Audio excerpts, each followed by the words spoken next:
ചെടി വെച്ച സമയം മുതൽ നമ്മൾ കൃഷി ഓഫീസുമായിട്ട് ബന്ധപ്പെട്ട് അവരെ കൊടുന്ന് കാണിച്ചിരുന്നു. അവരെ കൃഷി കൊടുന്ന് കാണിച്ചപ്പോൾ അവർക്ക് ഭയങ്കര സന്തോഷമായി. അറിവുകളൊക്കെ അവരും അവരെ കൊണ്ട് കഴിയുന്നതൊക്കെ വരലും നോക്കലും. അതിനുശേഷം അവിടുന്ന് നമുക്ക് ഒരു സബ്സിഡി ആയിട്ടാണ് 12,000 രൂപ അവർ അനുവദിച്ചു തന്നത്. 2000 ലിറ്ററിൻ്റെ ടാങ്ക്, അതുപോലെ തന്നെ ഒരു 140 മീറ്റർ PVC പൈപ്പ് 1.25 ഇഞ്ചിൻ്റെ 2 സെറ്റ് ഹോസ്, അതായത് 60 മീറ്റർ ഹോസും തന്നു. അതിന് മൊത്തം നമുക്ക് എമൗണ്ട് വരുന്നത് ഏകദേശം ഒരു 25,000 രൂപയാണ്. ബാക്കി 13,000 രൂപ നമ്മളും കൊണ്ടുപോയിട്ട് മലപ്പുറം റെഡ്കോ എന്ന് പറഞ്ഞ ഒരു കമ്പനിയിൽ കൊണ്ടുപോയിട്ട് അടക്കുകയാണ് ചെയ്തത്. അടച്ചതിന് ശേഷം പിന്നെ ഒരു 15 ദിവസം കഴിഞ്ഞതിന് ശേഷം അവർ വിളിച്ചു, നിങ്ങളെ സാധനം പാസ്സായി വന്നിട്ടുണ്ട്, റെഡി ആയിട്ടുണ്ട്. ഒക്കെ കൊടുന്ന ഉടനെ തന്നെ നമ്മൾ പ്ലംബ് ചെയ്ത് ടാങ്കൊക്കെ സ്ഥാപിച്ച് റെഡിയാക്കി ഒരാഴ്ച കൊണ്ട് ഇതിൻ്റെ വീഡിയോ ഒക്കെ എടുത്തിട്ട് കൃഷി ഓഫീസറെ കാണിച്ചു.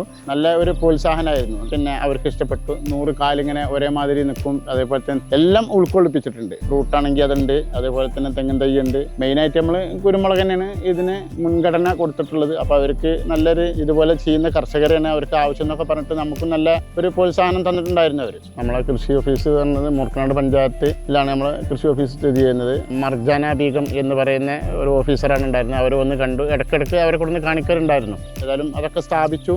PVC പൈപ്പ് ഇട്ട് പ്ലംബ് ചെയ്ത് ഒക്കെ റെഡിയാക്കിയിട്ട് ഇപ്പോൾ നമുക്ക് നനക്കേണ്ട ഒരു ആവശ്യമില്ലല്ലോ, വർഷക്കാലല്ലേ.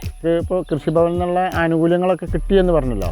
ഇത് നമുക്ക് കിട്ടിയത് പറഞ്ഞാൽ അവർ നമ്മൾ ഈ കൃഷി ബോധ്യപ്പെട്ടു, നമുക്കിതിന് നല്ല ചിലവുണ്ട്. ഏകദേശം എനിക്ക് 1-2 ലക്ഷം രൂപയുടെ അടുത്തുള്ള ചിലവുണ്ടെന്ന് അവർക്ക് മനസ്സിലായി. അപ്പോൾ നമ്മളിപ്പോൾ ആര് ചെയ്യുകയാണെന്നുണ്ടെങ്കിലും കൃഷിഭവനിൽ നിന്ന് ഇത്ര കിട്ടും എന്ന് വിചാരിച്ചിട്ട് നമ്മൾ ചെയ്യാൻ പാടില്ല. നമ്മൾ അങ്ങനെ നമ്മളെ കൃഷി മുന്നോട്ട് കൊണ്ടുപോകുക. അവിടുന്ന് ഗവൺമെൻറ് ഭാഗത്തു നിന്ന് എന്തെങ്കിലും സബ്സിഡികളൊക്കെ ഉണ്ടെങ്കിൽ അവർ തരുമ്പോൾ അത് നമുക്ക് കിട്ടും എന്നുള്ള ഇത് മനസ്സിലാക്കാവുള്ളൂ. അത് പ്രതീക്ഷിച്ച് നമ്മൾ എന്ത് ചെയ്യാൻ പാടില്ല, ഒരു കൃഷിയിലേക്ക് നമ്മൾ ഇറങ്ങാൻ പാടില്ല.